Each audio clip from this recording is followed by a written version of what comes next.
Welcome into OutKick the show. I was just trying to check and see how many subscribers we have on YouTube. The answer is over 1.25 million of them right now. If you have not subscribed, go click like and subscribe on YouTube. We love all of you. And soon, I will be on the road. We are 20 days away from the official publication of American Playbook, my book that will be out on August the 8th. I will be out and about all over the country. I will be, so far as I understand it, in Florida, in Georgia, in Wisconsin, in Ohio, in New York and New Jersey, in Utah, in Texas, in Arizona, everywhere. I think California too. I can't even keep track of all the different places we're going to be. Also, obviously, my home state of Tennessee. And we're going to be doing a bunch of cool events. So I cannot wait. Tonight, free concert. It is free. If you are in Nashville, Tennessee, this is going to be fun. The SEC Media Days are going on right now. And as part of those SEC Media Days, I am throwing a party at Old Smoky Moonshine. It is going to be featuring several different performers. It starts at 6 tonight, so 4 hours from now. Parmalee's going to perform, Cisco, Megan Patrick, Drew Parker. We also have DJs. It is free. 6th and Peabody, downtown Nashville. Going to be a lot of fun. Should be a good crew. Weather looks like it's clearing up. Not going to be super hot, relatively speaking, for Nashville in July. So come hang out with us. It should be an awesome time. Can't wait for everybody to be there and break it all down. So I want to start with the IRS whistleblowers that are testifying today. 2 different whistleblowers, including a new one who had previously been anonymous up to this point, who is a very compelling witness about the fact that Hunter Biden and the Biden family in general were protected from significant consequences for their criminal behavior by the criminal justice system that is co-opted by the Biden administration. And Joseph Ziegler has now joined Gary Shapley in speaking out. These are both long-term IRS employees. Not that it should matter, but I will play the Democrat game here. Joseph Ziegler is actually a Democrat, right, who is gay, right? I don't care. I don't care about the identity politics universe. I don't care whether you're gay or straight, black, white, Asian, Hispanic, whatever. But Democrats always try and say, well, this person is a disgruntled right-winger. That's the way they try to attack anybody who comes out and is willing to tell the truth. So this is a lifelong Democrat who happens to be gay. According to the Democrat playbook, this means that you have to treat him far more significantly and seriously than you would if he were straight and a Republican. That's just their rules. So he has come out and said that they were not able to do a full investigation. Gary Shapley has also come out and spoken. They have testified under oath. All right? And I always say this, sometimes it's hard to tell who's telling the truth and who's not. There's only 2 options here. Either both of these IRS agents are lying, and they're lying under oath and opening themselves up to criminal prosecution, that is, they could go to jail voluntarily, or the Biden crime family and their protectors are lying. Just analyze this for me. When does someone lie? Usually when they have something to gain or something to keep hidden. Think about it. When have you caught someone telling a lie? Almost always when they have something to gain or when they're trying to keep something hidden so they don't have to bear the consequences for their acts. That's usually the motivation for someone to lie. What motivation do these IRS agents have? They have voluntarily put themselves in the line of fire and risked their jobs for what? For what benefit?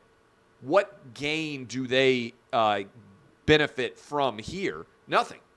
So to me, when you analyze what they're saying and who is likely to be telling the truth, that means they're likely telling the truth here. What should the consequences be of their truth-telling? A lot of people say, okay, Clay, I agree with you. I agree with you that there was a sweetheart deal for Hunter Biden. I agree with you that the Department of Justice has protected the entire Biden crime family from the consequences of their criminal behavior while, and we're going to get to this momentarily, throwing the book at Donald Trump and trying to put him in prison for the rest of his life. What should be the consequences here? I'll tell you. Next week, the judge that is supposed to look into the Hunter Biden plea agreement, and I want to make sure I get her name right. Her name is Mary Ellen Noriega. She is an appointee of the Trump administration in Delaware. She has to reject this plea agreement. July 26th, that is, what day is that? Is that Thursday of next week? Wednesday of next week. Wednesday of next week, a week from today, she is scheduled to sign off on this plea agreement. Based on all the evidence that has come out, it is clear that this was a sweetheart deal, that the investigation was not fully conducted, that the Biden family was protected, and therefore we do not know the full extent still of Hunter Biden's criminal behavior. And so she must reject this plea agreement. That would keep this story from being cemented. It would keep this story from ending. And as a result, it would potentially lead to further consequences for Hunter Biden going forward. The Bidens would not be able to completely sweep this under the rug, okay?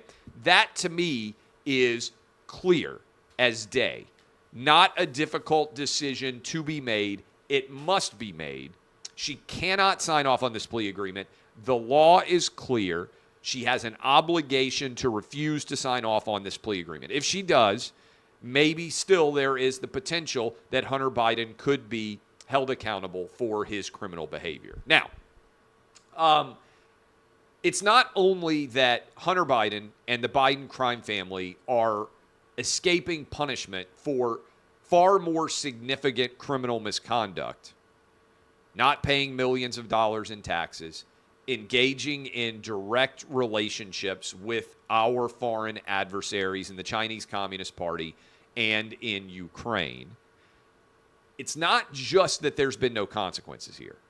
Trading on the family name, making millions of dollars, refusing to pay taxes on it, using your father as a threat to try to get money out of foreign adversaries.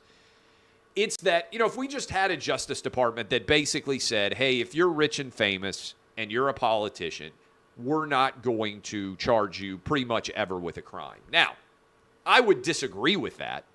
I don't think that's what American justice should represent, but at least it would be consistent application of justice, to the extent that it's justice at all, to both Democrats and Republicans. That's not what we have here. We have a Justice Department that protects significant and severe criminal misbehavior from the Biden crime family, while simultaneously trying to put Donald Trump in prison for the rest of his life for minor and inconsequential violations of the law. Let's just consider allegations of violations of the law. A bookkeeping error in New York City that has been raised from a misdemeanor to a felony in a city where overwhelmingly felonies are reduced to misdemeanors. Alvin Bragg almost never brings a misdemeanor charge and elevates it to a felony. Most of the time, felony charges are lowered to misdemeanors. It's the exact opposite of what happened to Trump. It's not a consequential crime in New York City. South Florida, we have an entirely process-driven crime surrounding where presidential documents are stored. Are they stored inside of Mar-a-Lago under Secret Service protection, or are they stored at the National Archives? That's basically the dispute here. Who has the right to store these papers inside of Mar-a-Lago or inside of the National Archives? Are they or are they not both classified or declassified, but also are they President Trump's personal possession or not? Do they belong to the government? That is the argument that is out there right now. Where should paper be stored? They're trying to put President Trump in prison for the rest of his life over that. I still think there's going to be charges in Washington, D.C., but don't mistake what is going on here. Two tiers of justice. Why are the Democrats doing this? We know that it exists. The Biden crime family protected. They're trying to put Trump in prison for the rest of his life. I think there are three possibilities. Okay? People say, why are these charges being brought? Yesterday, I told you what my opinion was. And after I give you these three possibilities, I'll explain why I think that is their motivation. Okay? Why are Democrats trying to put Donald Trump in prison for the rest of his life and charging him with crimes everywhere? One option. This is one that I think is by far the least likely. But one theory is Democrats are just committed to the rule of law. No one is above the law. It's hard to even say this without laughing. No one is above the law, including former President Trump. So these charges just represent Democrat commitment to justice. Okay? I don't think anybody actually believes that. Democrats might argue it, but given what's happened with Hunter Biden and the protection of the Biden crime family, there is no commitment to justice. Trump is being charged because of his politics. If Trump had never gotten involved in politics, none of these charges would have ever come. He would have not gotten charged in New York City, which is not even a political related crime, right? So it's not commitment to justice, in my opinion. Some will argue that it is. I think they don't even believe it themselves. I think they're mostly liars. Another possibility, and this is what some people believe. They believe that Democrats are trying to knock Donald Trump off of the ballot. They can't do that, okay? This is where some of the Trump people were mad at me for my theory yesterday. If you believe that they are going to knock Trump off the ballot, how would they do that?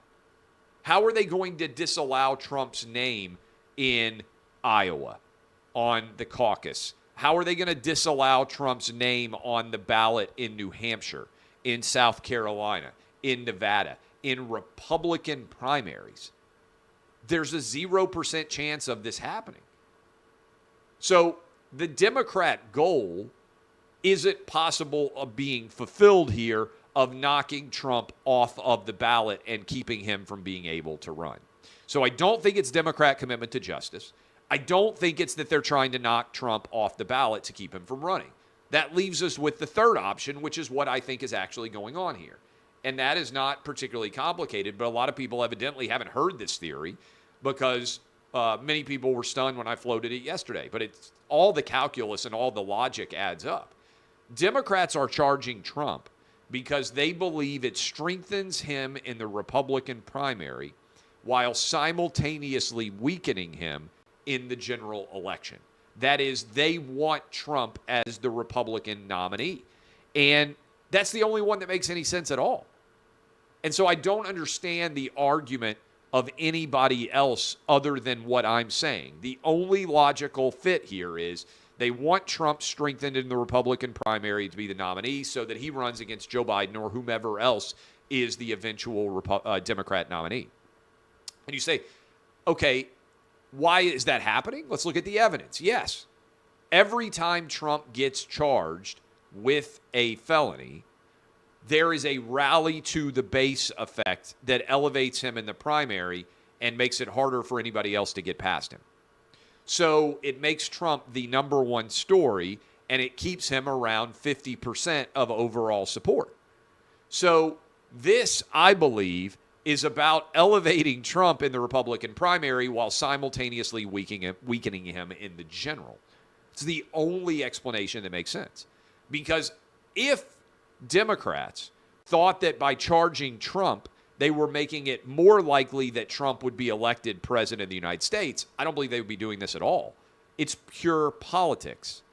They think Trump in the ring as the Republican nominee is more likely to lose, potentially to Joe Biden or someone else, than other nominees are. And so the amount of people who don't seem to understand this is, to be frank, somewhat staggering to me, but it's the only explanation that makes any sense at all. I believe this is what is going on as it pertains to Trump going forward. The big picture here is we have created a two-tier system of justice where Democrats can get away with anything, and Republicans, they try to put you in prison for the rest of your life. That's what the Merrick Garland, Joe Biden Department of Justice has become. They are effectively the Praetorian Guard of the Democrat Party in positions of power. Controversy. Some of you may have seen me talking about this last night. Jason Aldean has a new song. He's a country music star called Try That in a Small Town. And he filmed a music video associated with this as well. And I pulled up the lyrics, and I'll read them to you because I am not a great singer by any stretch of the imagination. But I read these earlier today on the Clay and Buck show. And I talked about it last night. They're saying that this is a racist song. They're saying that it is a modern-day calling for lynching. And I want to read the lyrics to you, and we may be able to, when we clip this and share it, we may be able to include a part of the story overall. Sucker punch somebody on a sidewalk, carjack an old lady at a red light, pull a gun on the owner of a liquor store. You think it's cool? Well, act a fool if you like. Cuss out a cop, spit in his face, stomp on the flag, and light it up. Yeah, you think you're tough. Well, try that in a small town. See how far you make it down the road. Around here, we take care of our own. You cross that line, it won't take long for you to find out. I recommend you don't try that in a small town. Got a gun that my granddad gave me. They say one day they're going to round up. Well, that might fly in the city. Good luck. Try that in a small town. Okay? Full of good old boys raised up right. If you're looking for a fight, try that in a small town. Try that in a small town. So I don't see this as remotely controversial. It's certainly not racist. It's not encouraging lynching. Race is not mentioned in any way. Country music in general idolizes life in small towns as opposed to big cities as a general rule. And that music tends to be more popular in small towns in rural America, although country music is also very popular many places all over the world and many big cities. And so I live in Nashville, born and raised, as many of you know. CMT, Country Music Television, pulled the video of this song off the air. Last night on Fox News, I mistakenly said that the video was filmed in front of the Tennessee State Capitol. I thought that's where it was. It was actually the Columbia courthouse in the south of Nashville. So it's not far from where I live. I live in Williamson County. Columbia is just a little bit down the road. Okay, reason why I bring all this up. I am an ardent defender of the First Amendment. I have never argued that any rapper should be canceled based on the lyrics on his or her song. I similarly have never argued that any rock star should have the lyrics pulled and not be able to share their song, right? The reason why Nashville is dynamic, in my opinion, is because you have a blue city surrounded by red counties in a profoundly red state, and so you have a lot of people of different political opinions. Every single Thanksgiving or Christmas, I go to a family dinner, and there are people who voted Democrat, and there are people who voted Republican there. And it's not that uncommon to find yourself in the Nashville area constantly surrounded by people with a variety of political opinions different than your own. Joe Biden won the city of Nashville. He won Davidson County. He lost the rest of the state of Tennessee. I think that cultural dynamicism is actually something to be encouraged because it leads to creativity. Because, by and large, my theory is there has to be conflict to create new cultural realities. That is, you have to consider two competing ideas. That conflict oftentimes creates something new. That is how creative dynamism exists in this country. And I think that's why so many people are moving to Nashville, because you can still have a creative industry like country music, but also have people who want to embrace Republican politics and red state America. I'm disappointed that there wouldn't be more artists, regardless of their politics, speaking out in favor of Jason Aldean and saying, hey, this is a song that's every bit legit. He should be able to sing it. What I have seen, unfortunately, happen in much of the 21st century is a lot of people in so-called creative industries, whether it's comedians, whether it's actors and actresses, whether it's musicians, they come out and they try to stop someone else from being able to say creatively in their songs, in their books, in their music, in their comedic art. They try to stop people from being able to say things because they believe that it's that it's unacceptable. And that's the exact opposite of creativity to me. Every comedian should, in my opinion, stand up for every other comedian's right to free expression. Every actor and actress should do the same. Every author, every musician, songwriter. When you are trying to cancel Jason Aldean for his opinion, ultimately what you're undercutting is creative freedom. And I think it's particularly pathetic of CMT to pull this video. There have been generations of rap lyrics that are flagrantly misogynistic, flagrantly laden with violence, drug use, extolling behavior that is counterproductive to the vast majority of Americans. Huge percentages of successful songs in this world deal with sex, violence, and drug use. Huge percentages of them. In all types of music, whether it's country, whether it's rap, whether it's rock. All different types.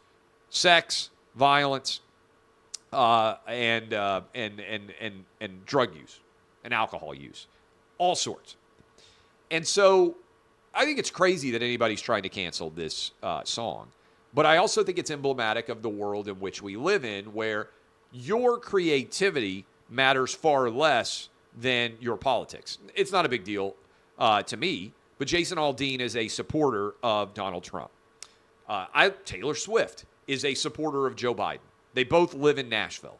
They're both very successful musicians. I think they both should be able to say exactly what they think, even if I don't agree with everything that they say. And so this world that we've created where there are no consequences for violent, misogynistic, drug-laden, anti-cop lyrics, and then they want to try to cancel Jason Aldean is wild. And I was joking recently. I was listening to Morgan Wallen's album, and I'm not a big music guy. You guys know this. I mean, I know a lot of musicians because I live in Nashville, but if I see a musician, there's like a 95% chance that I'm talking about sports with them.